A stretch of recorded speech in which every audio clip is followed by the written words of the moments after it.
Hi, folks. Thank you for joining us in the Vermont Wild Kitchen. Usually, this time of year, we would be doing cooking seminars like this live. The ramps come up during the springtime, and you can find them under deciduous trees, and they really like that full sunlight in the spring when the leaves aren't out. This is a rear shank, so it came off one of the rear legs. Down here would be the bone that goes to the hoof, and then up here the rest of the leg. This is my favorite part of any fish, is the cheek. It is just tender, sweet, succulent. It's the best bite. I'll take that over a loin, a belly, a tail any day. And there's a shame there's only two of them, and they're so small on a fish. Here's an example. It's this really beautiful brick red mushroom with this really gorgeous gloss and white all along the edge. What we're really trying to do here is just bring you into our kitchens and show you just how easy and just how delicious it can be to not only cook with wild ingredients, but also pair those up with the farm fresh ingredients that can be found throughout Vermont. All right, welcome everybody. Thank you for tuning in to the Vermont Wild Kitchen. I am Shane Rogers, and I will be your host for the evening. I'm really excited for you to be joining us. We have a very special guest returning to the kitchen this month, Phayvanh Luekhamhan, who is a wonderful chef in her own right, and she will be cooking with us on some steamed fish and some bitter greens as well. And before we get going into that, for those who aren't familiar with the Vermont Wild Kitchen, it is a collaboration between rural Vermont and Vermont Fish and Wildlife, where we're really working to bridge that gap between wild food and local food, and showing just how easy it is to cook and enjoy the abundance of wild ingredients that we can find right here, many of it found right in our own backyard. So as you all are tuning in, please feel free to drop in and check out what Vermont Fish and Wildlife and rural Vermont are doing. I'll put a link there in the chat as we get going. We also want to give a special shout out to King Arthur Baking Company, which is helping to support us bringing folks into the kitchen to cook with us. So again, our goal here is to really showcase just how people from around the state are working with these wonderful ingredients that are available for everybody, and just how easy it can be. So without further ado, I am going to pass this over to Phayvanh, who is going to be introducing what she's going to be cooking. We are going to enter into a lot of great conversations, and please feel free to drop in the chat your questions, your comments, your own recipes that you might be using with trout and different greens from your gardens, especially since this time of the year is so abundant in the things that we can be eating.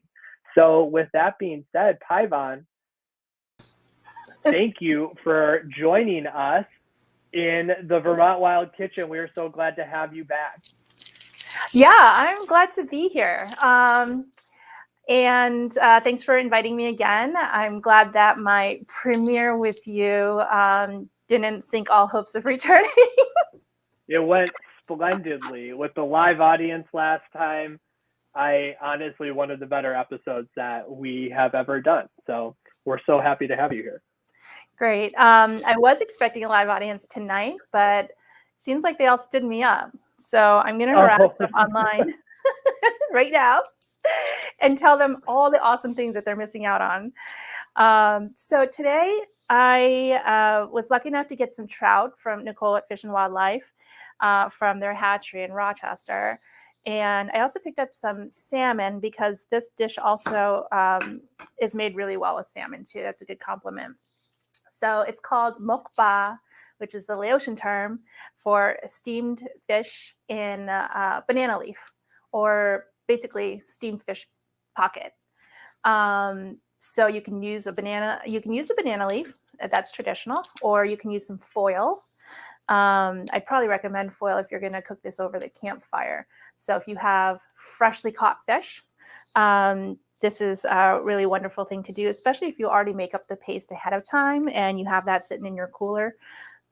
So I'm just going to show you some of the herbs. I'm going to try to get this all done within this span of time, but we'll see what we can get through. So the ingredients, oh my gosh, it's already getting dirty. I mean, that's one of the best parts about cooking in your own kitchen or cooking around the campfire is everything gets a little bit harried, but eventually it tastes delicious. And it's the process and it's part of that journey. Yeah. Okay, so there are some traditional Laotian ingredients that go pretty much in like any Laotian dish that you're going to get. And there are some that are not going into this. So this is what makes this special. Oh goodness, I've forgotten my fish sauce and my brek, but I will go back. So I've got lemongrass here.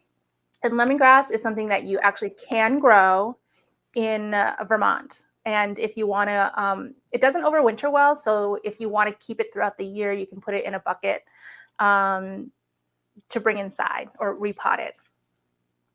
Yeah, my sous chef is helping me here. I love it. There's a jar underneath, like by the dishwasher in the cabinet. That's probably gonna be the first one you see under the cabinet. Yeah. Okay. So I wanted to let you know that lemongrass is pretty universal in Southeast Asian cuisine. I've got some galangkal, otherwise also, yep, that's it. Cool. Otherwise known as ka. So you can see it both ways, galangkal or ka, K-H-A. And then I've got ginger. Thank you. And so these are both going in this dish. Ka is more known in Laotian and Southeast Asian cuisines, and ginger not quite as much. So what's the difference?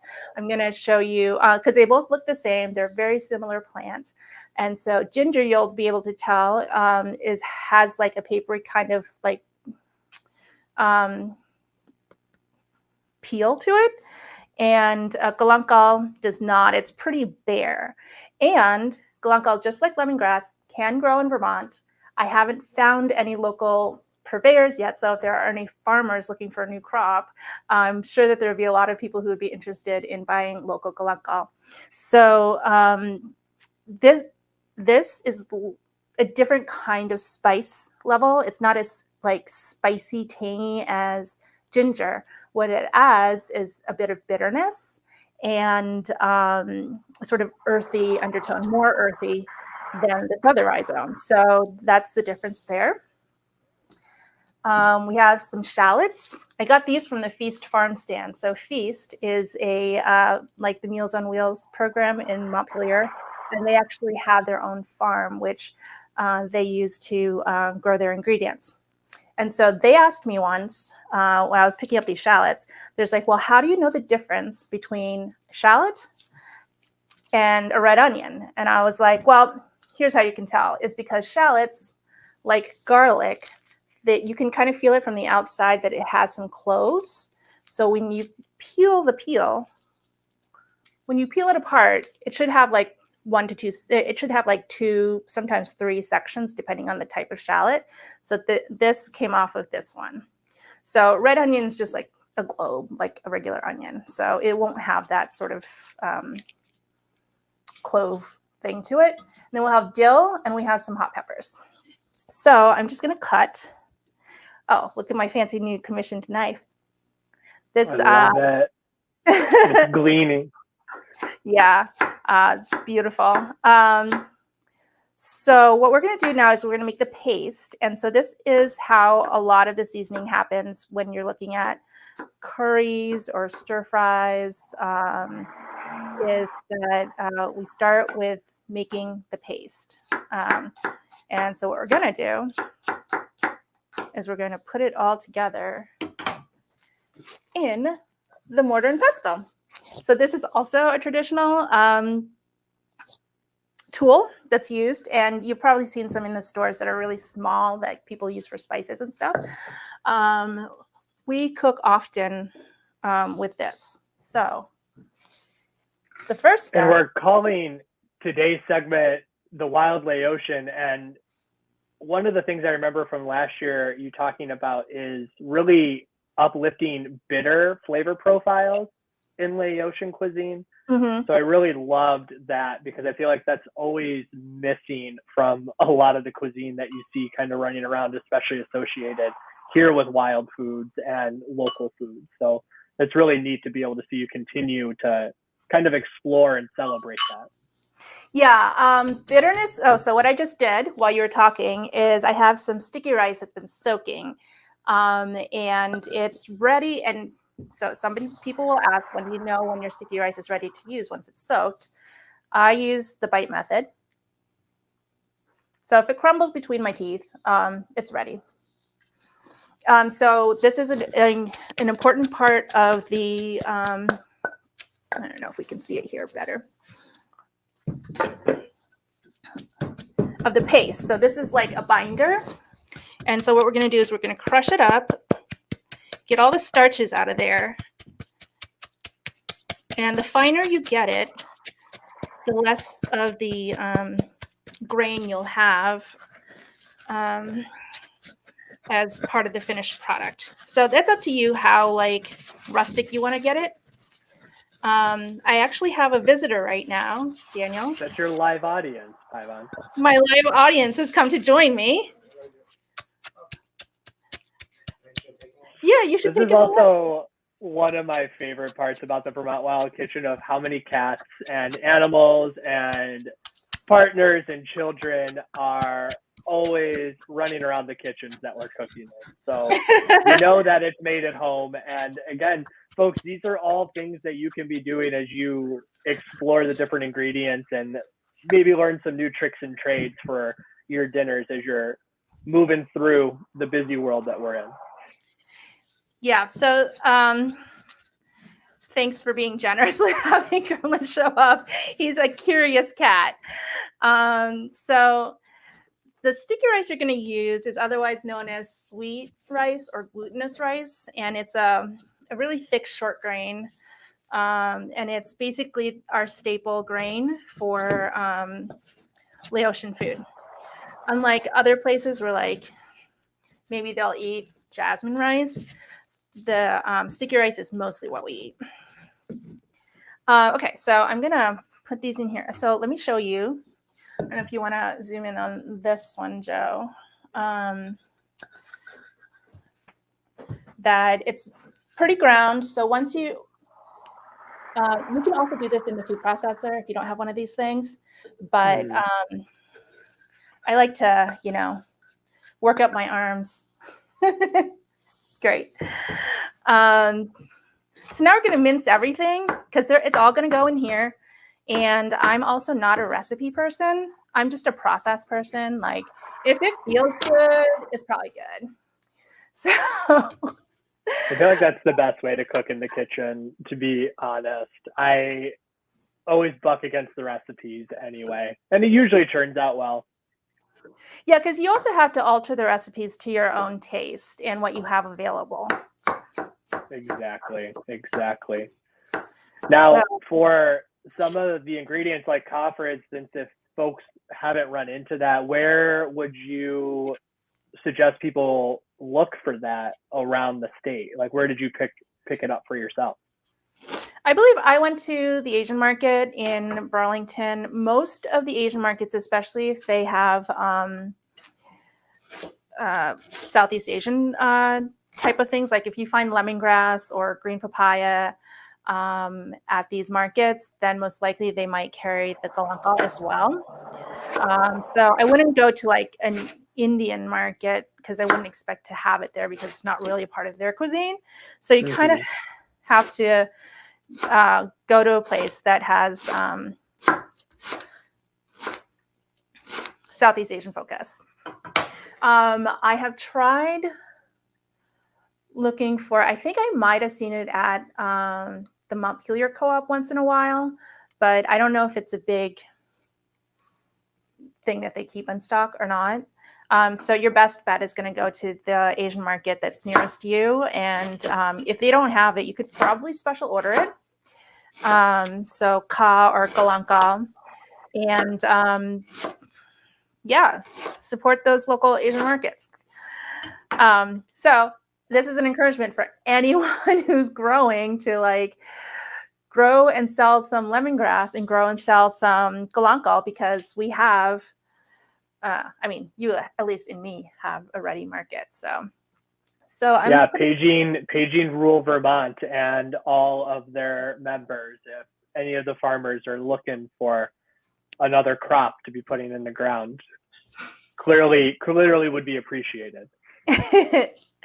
So I'm going to do a side-by-side again here with the ginger and the galangal, so you can see what it's like. I'm going to put it over here in the so the galangal has a kind of a core in it, and the ginger is kind of like all of one piece. And the ginger is actually stringier than the galangal.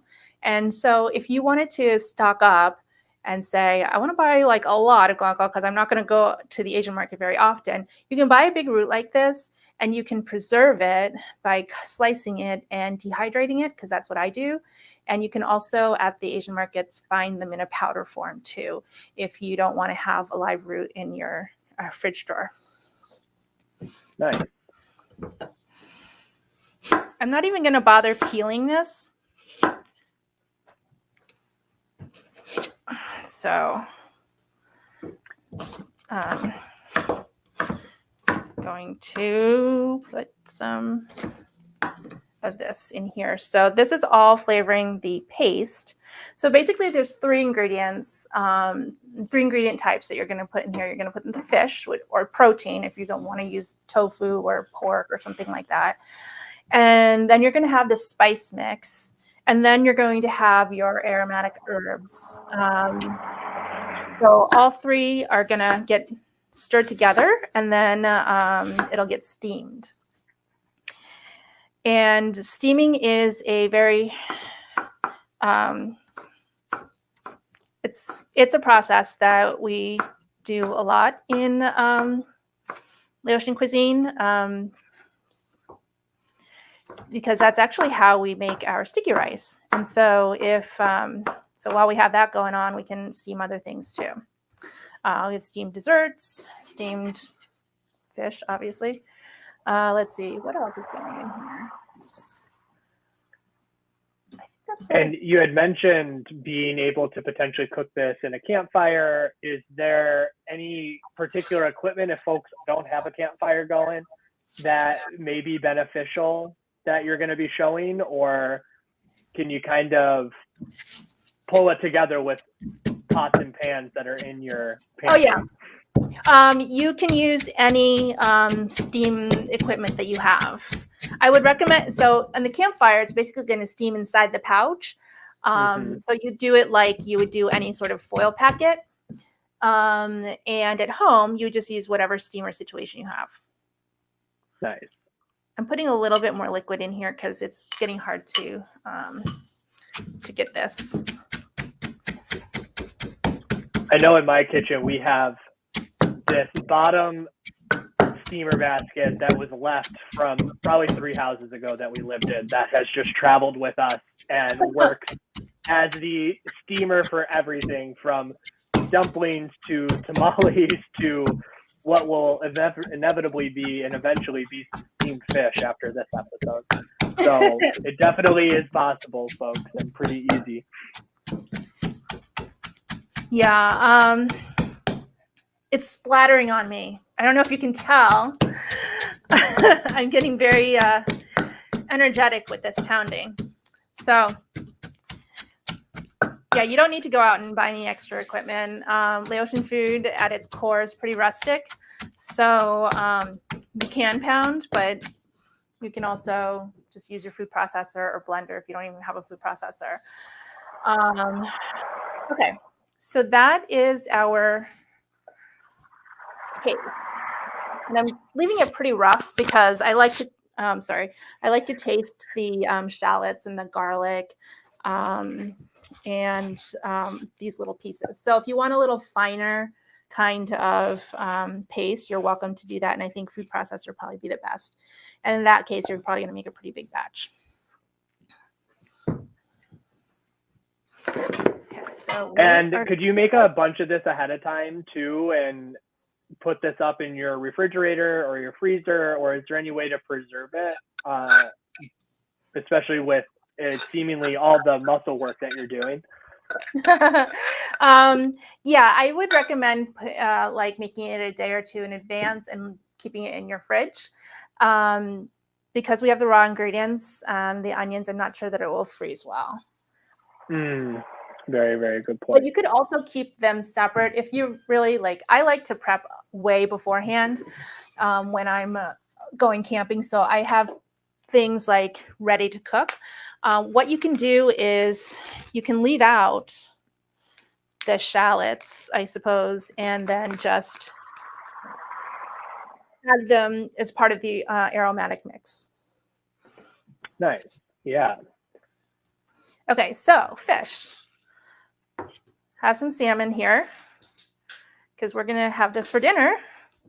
And salmon is a fish that we like to eat here at the house. And so basically just cut it into small chunks. It will keep its shape. So, but you don't want like a puree, because you want to have chunks that your rice can hold on to. So we're going to have some sticky rice with this because that's our staple ingredient. And we want to make sure that we have something to pick up and put in our mouths. So we want chunks. And you're leaving the skin on that and everything? I am. Because I like to eat the skin. Not everybody does. But they can pick it off themselves. Or people who don't like to eat the skin. And salmon is like a really good fish, especially for those who maybe are being introduced to fish or maybe don't know what they like. But it's also very similar to trout, which is abundant here in Vermont, and lots of opportunities for you to go out and go trout fishing if you're interested. And, you know, Phayvanh, we were talking a little bit about how do you get fish other than what you can find at the grocery store.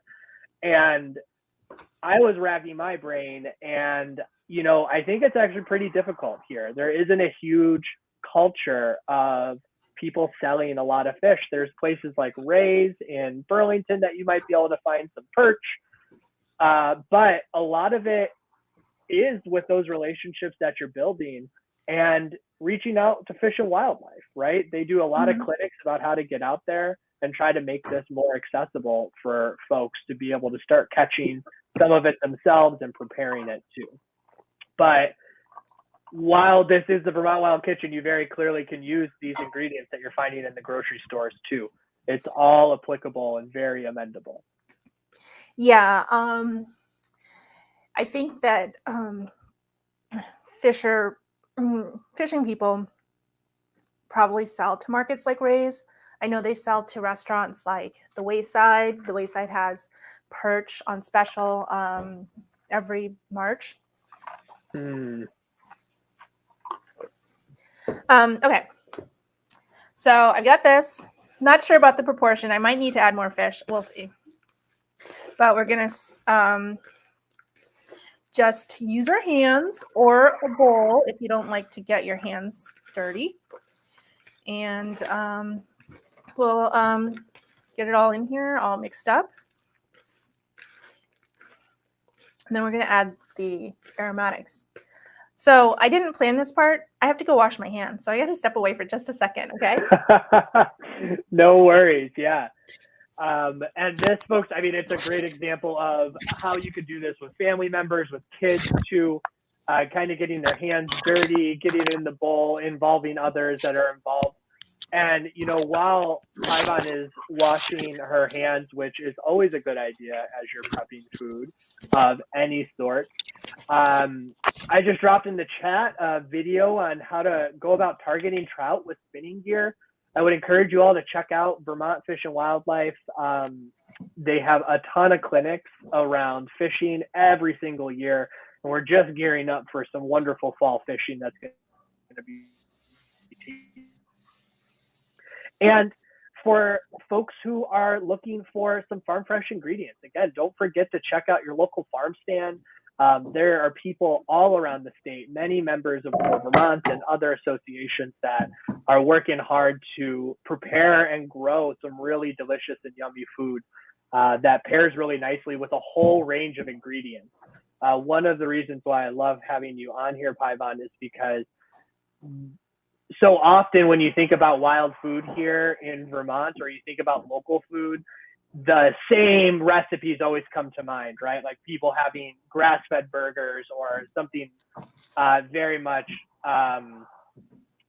plain, if I can editorialize. And it's really nice to see just how wide of a range food can be prepared here for, and all the different types of food that we can really let shine through with these local ingredients that are coming from our farmers and the folks that are out there really looking for it on the ground as well. So if folks who are tuning in have any recipes that they're particularly jazzed about when it comes to fall fish, when it comes to any of the wild game that they may be hunting, or it comes to the abundance of what is in the garden right now, please feel free to drop them in the chat. Let us know what you're thinking, how you like to prepare, or if you've worked with any of these ingredients too. What are your thoughts about them? We will read those out loud, and we really appreciate you tuning in. Daniel, can you bring that pot over here and put it here? And if you haven't secured yourself a wonderful sous chef, you want to make sure you do that, because that makes being in the kitchen all the much better. I know my partner, Caroline, is always a wonderful sous chef, and mostly me being a sous chef for her. So it makes cooking that much more fun when you're doing it with other folks here. And again, folks, feel free to drop some comments. We have a request or maybe some appreciation for your cat, Gremlin. Is that the one that was running around earlier? Yep, Gremlin. Who's clearly a fan, and Mark Johnson's tuning in saying that this is awesome. So Thank you. Thanks for tuning in. What are you adding right now? This is dill. Sorry. So it's just your supermarket dill. You can definitely grow this in the garden. And this is what's really going to give it a signature flavor. So let's see. I also have some leeks. I'm going to cut up some. So you can use scallions. I just happen to have some leeks that I bought at the market. So I'm going to cut those in too. So you want things that are aromatic, that will withstand some cooking and still retain its unique flavor. So I've got some leeks. They'll hold up.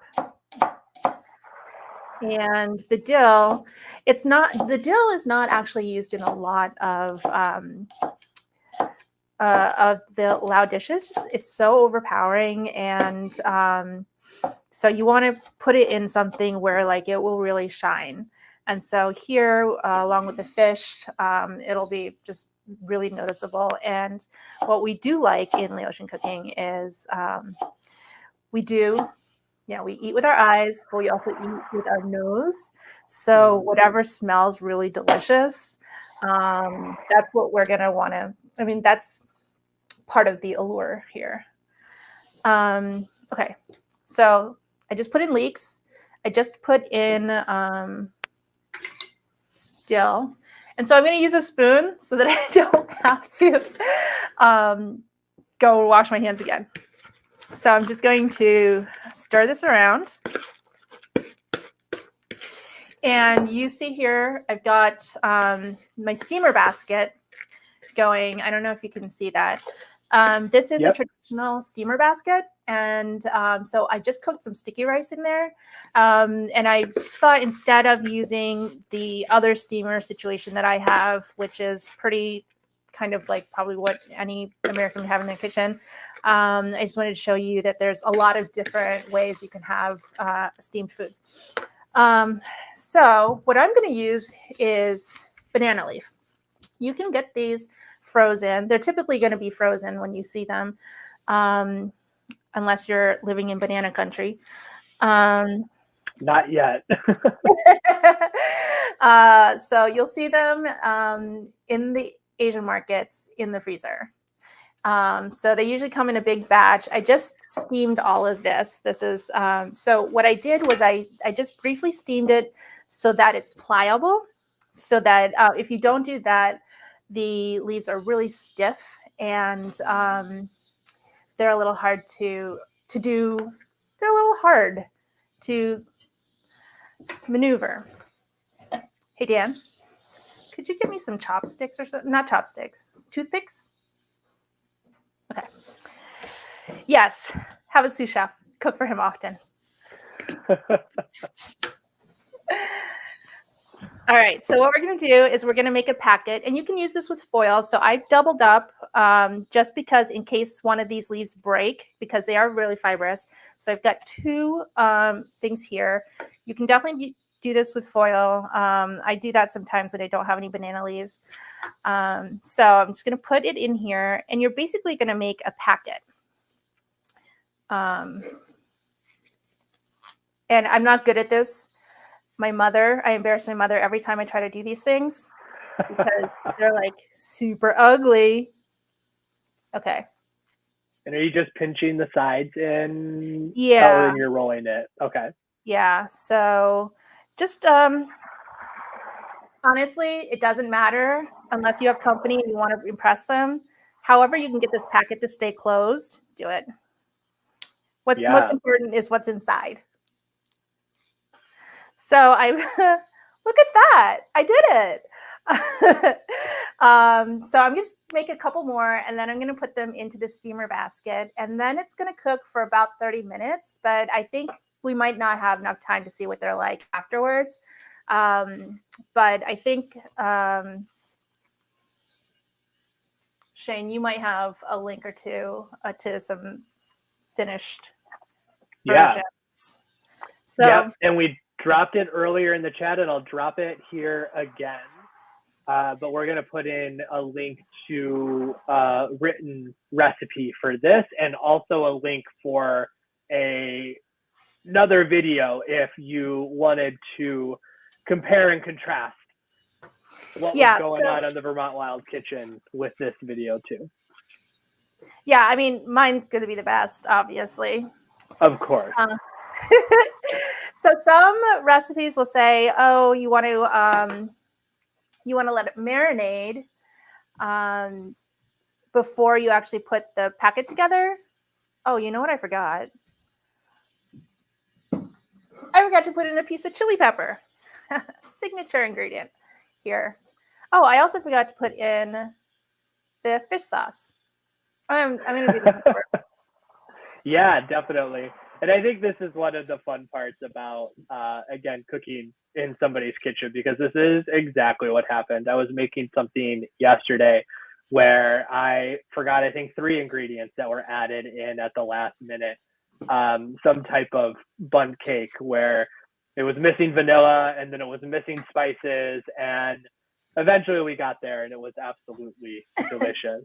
But, you know, while you're doing this, Phayvanh, I want to give a shout out. You can see there are some amazing camera angles set up, and that is coming from Theater Engine. And behind the camera is Joe Sanguinetti, and who helped set it up was Dominic Spillane. So I'll put their link in the chat too if you're interested in seeing more of what they're doing. This is definitely one of the more professional setups that we have had. I was joking earlier, I used to set my computer up on top of my fridge and just hope that the angle was good enough to capture the sound while also eventually, and just right on cue, that camera angle change to show the difference. And look at that folding technique as well. Okay, so the fish sauce I use, I'm not usually very particular with fish sauce, but a lot of people have asked about Red Boat. It's getting a lot of press right now. It is direct from Vietnam, from this particular island in Vietnam. where they harvest anchovies just for this particular brand. And but you don't have, this is more the high end of fish sauce.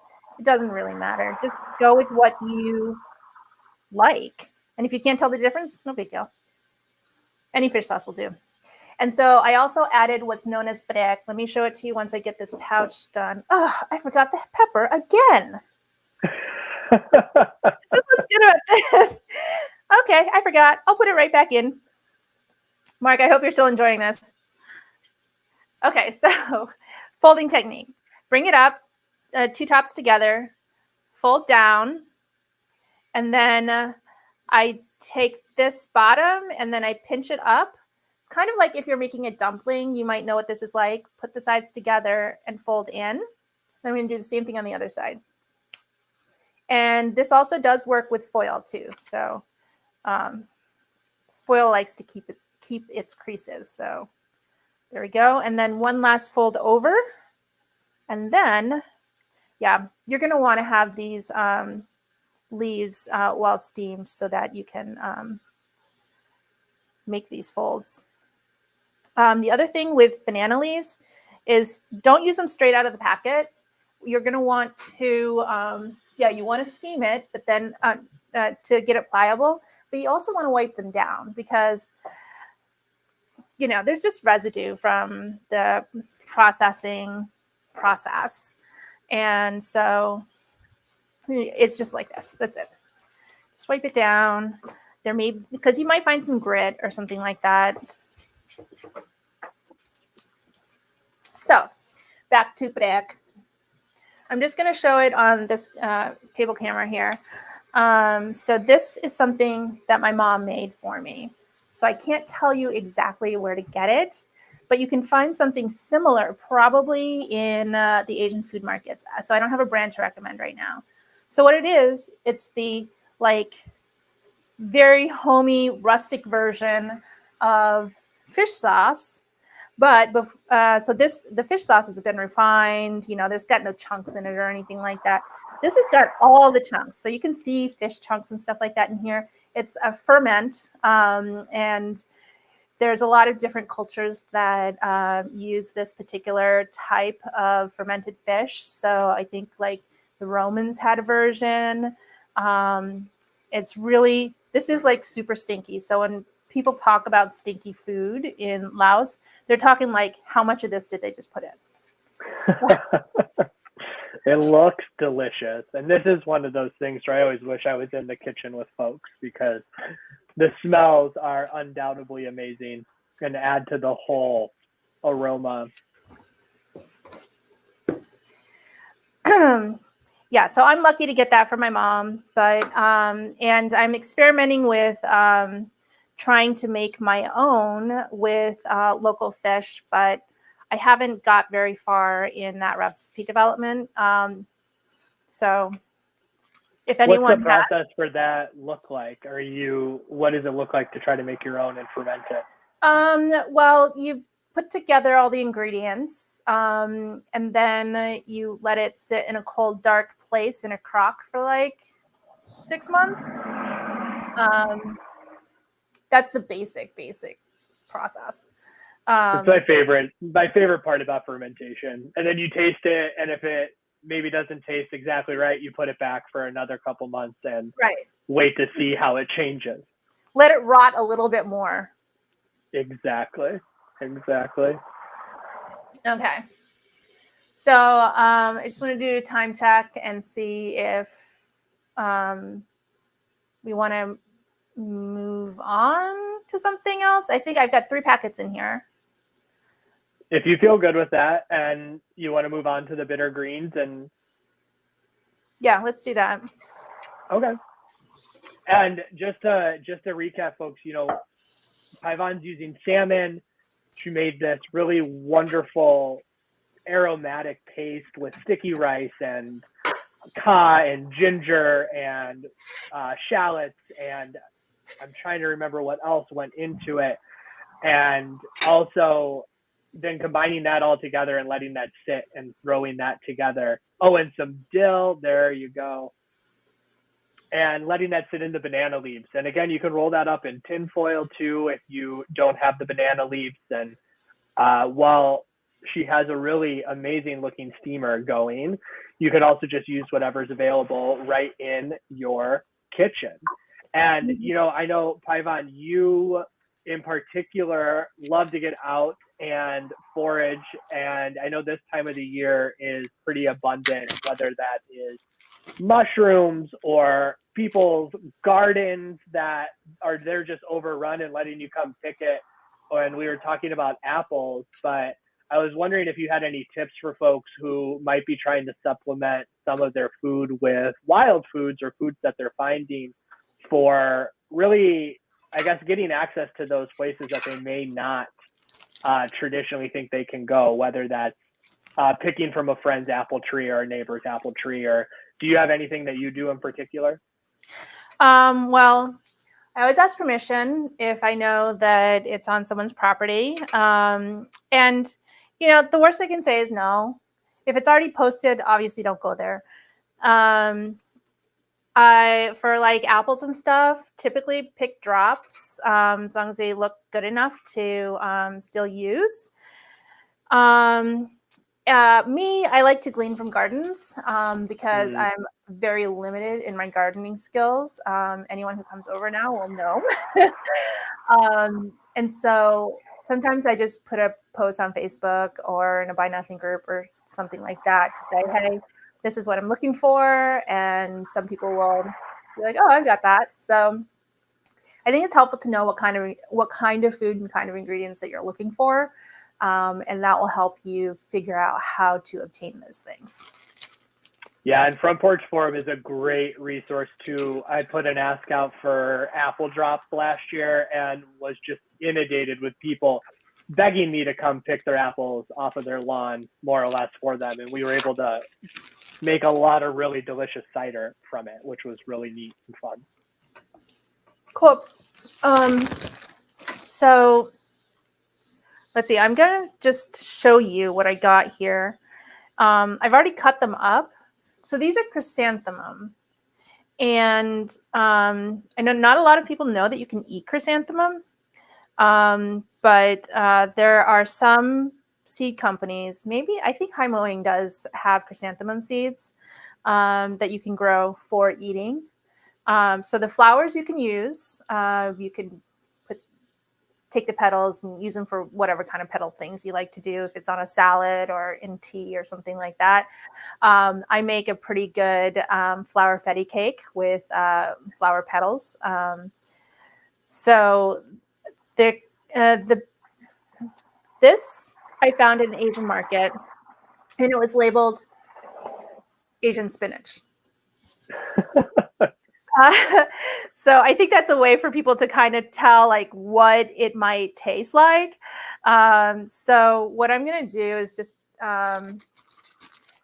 put them in with, I was going to put these on the George Foreman grill, but maybe, I don't know. Yeah, I can see. What are some other ways? So you can grill them, and what are some other ways that you prepared them in the past too? Is it something that you could just toss in some vinaigrette, or what are like other ways aside from even you should grill them too? But I'm just curious of all the ways, because I've never actually cooked or eaten with them. Okay, so the potted mums that you see everywhere in fall, those are chrysanthemums. So I don't know that I would eat those, but if you grow your own or know somebody who's growing them, then you can eat them. And the way you can really tell, like if something's labeled Asian spinach and you're like, what the heck is that? You can take a look at the leaves, because chrysanthemum leaves have a pretty unique kind of leaf formation. And so if you know what a chrysanthemum or a mum leaf looks like, you pretty much make a good guess. And they also have really these stalks. So I have, sauteed them with some onions and garlic. I've taken the leaves and the flowers and put them into salads. Have also put them into those like salad rolls with those rice paper wrappers. And I grill most things that have a hard or like a stock, a really sizable stock, just because it's easier. So you can blacken them. And let's see. So they kind of cook up a little like asparagus, I guess. So the stalks don't, they don't really wilt. So that was what I was going to show you for that. And I don't know if I can get the George Foreman on this strip without compromising the steamer. So no, that's okay. What type of dressing would you put on? Like, how would you doctor them up to make them taste good and yummy? You can definitely just use butter or olive oil, but you can also, I would just eat them. So a lot of the, so when you have a Laotian dinner, you're gonna have kind of a bunch of different components. So it's not just one main meal, because we do family style, so we don't have individual plates. And a component of the Laotian dinner is fresh or lightly steamed. So you could steam these too. Vegetables. So those kind of act like palate cleansers. And so this would be something that I would just put on the plate, like undoctored actually, because we have so much great stuff that we're eating that's highly flavored. So you want a few things to just like clear your palate and get ready for the next yummy bite. So that includes like just cut up cucumbers, maybe some steamed cabbage, some green beans. Some people like to eat scallion raw. It's really what you like to have, but like whatever's going to like make it feel fresh again. You know how sometimes when you go out for sushi and you have that pickled ginger kind of as a palate cleanser, that's kind of what we're doing with these vegetables. So I don't actually doctor them very much. Nice. I think that is something that I know for me, when I like go to cook something new, I always feel like I have to like just add a ton of stuff to them or like make them up, but letting them just shine through makes a lot more sense, and especially let them be however they are. And you said you were looking into cooking with spiderwort as well, which was something that I hadn't ever cooked with before. Have you been able to experiment with it at all, or was that something that was a wish list?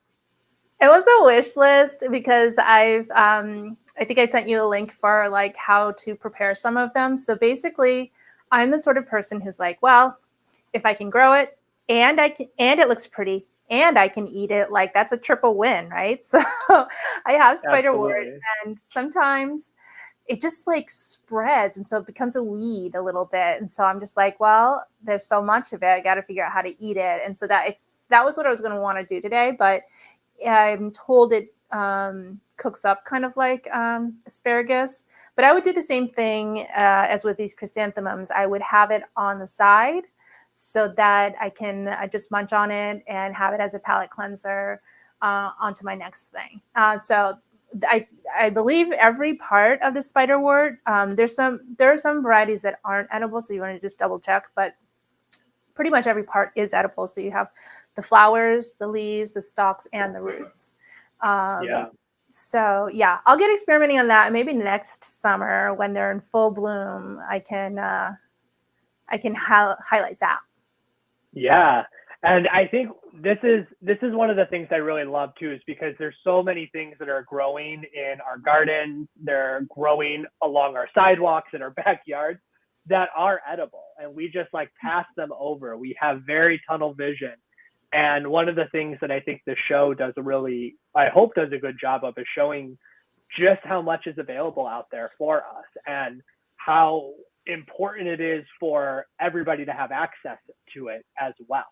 So if you are out there and you have this knowledge, please start sharing it with people, right? And like Phayvanh said, you know, if you have drops of apples and you want to get them off your yard, throw that up into some Facebook groups or chats. And I think as we continue to build a community, food is going to be one of those things that really brings us all together. And there's so many different wonderful ways to do that. And, you know, speaking of that, I know you're working on a couple of different fronts, and you have like a lunch program that you do.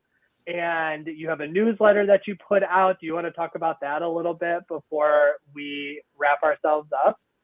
Yeah, sure. I have a newsletter that I think I've only done a couple of issues for. I also have a podcast, which I only did one episode for, and I have a bunch of other things that are like, so I'm definitely the sort of person who's like, go at your own speed, nothing's perfect, and just do what you need to do at whatever time. So I do have a newsletter on Substack.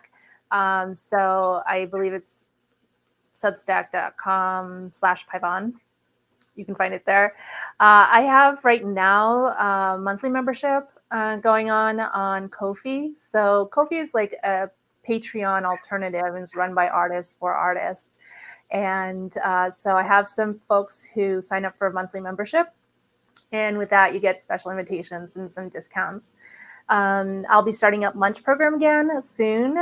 So if you sign up or at least follow me on Ko-fi, then you'll get notifications about that.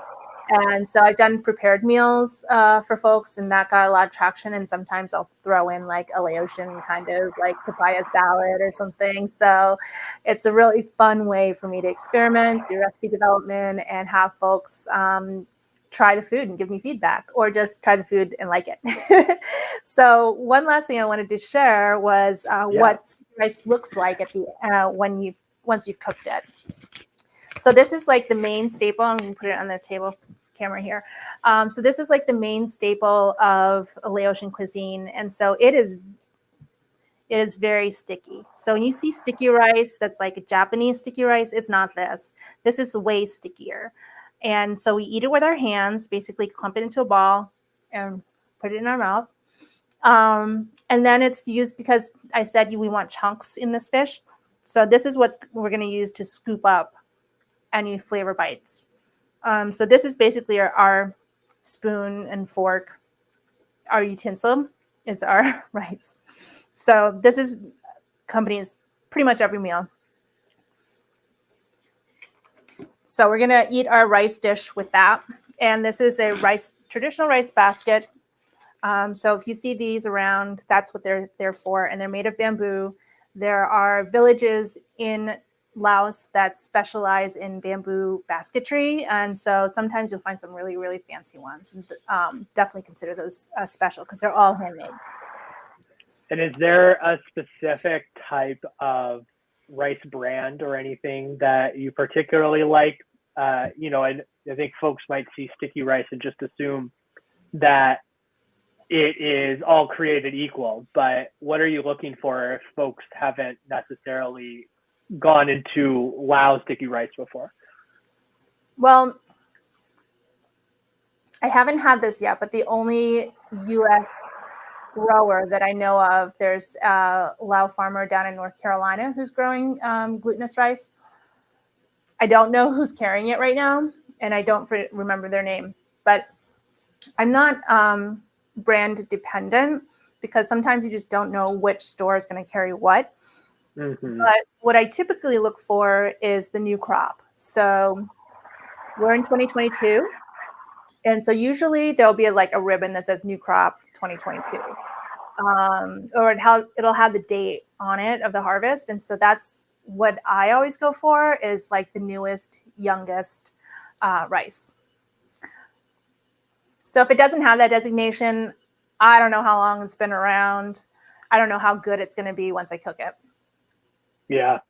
And how long do you think you have on your fish that's steaming in there?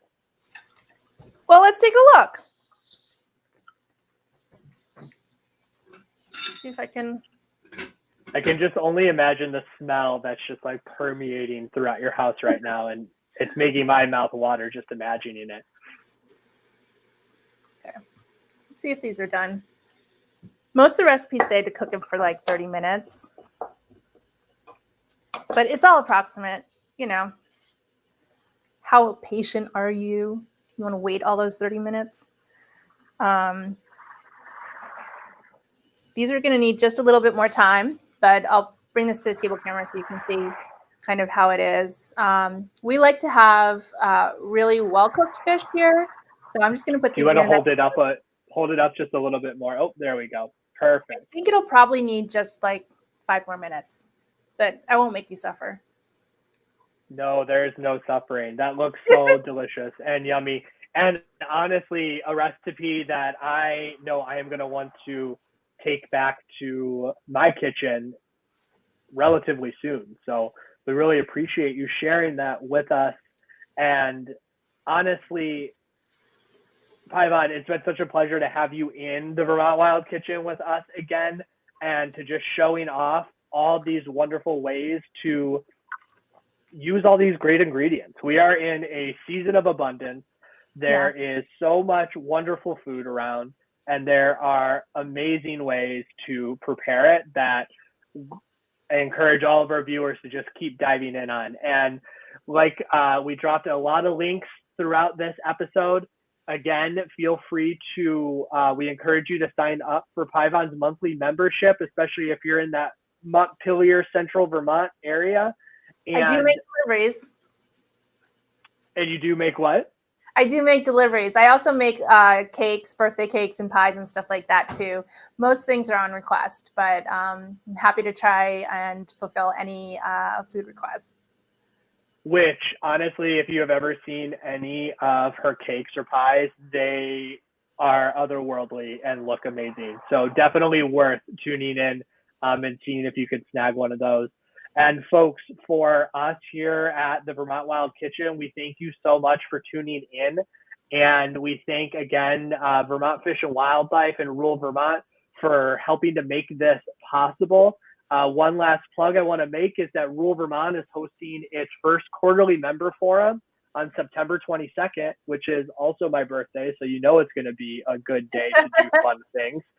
And if you are interested in that, you can find more details and RSVP at the link in our chat. Other than that, is there anything else that you want to add before we wrap up for the evening? No, I'm good. I just want to thank Fish and Wildlife also for the trout that I decided to make salmon tonight just because we're eating it tonight. And thank you, Shane. This has been a wonderful series, and I love seeing what people make and getting invited into people's homes. So thanks a lot. Oh, we appreciate it. With that, folks, we will see you next month in the Vermont Wild Kitchen. As always, we look forward to having you join us. And please check out our Facebook and our YouTube channel for any of the past episodes. I will wish you all good night.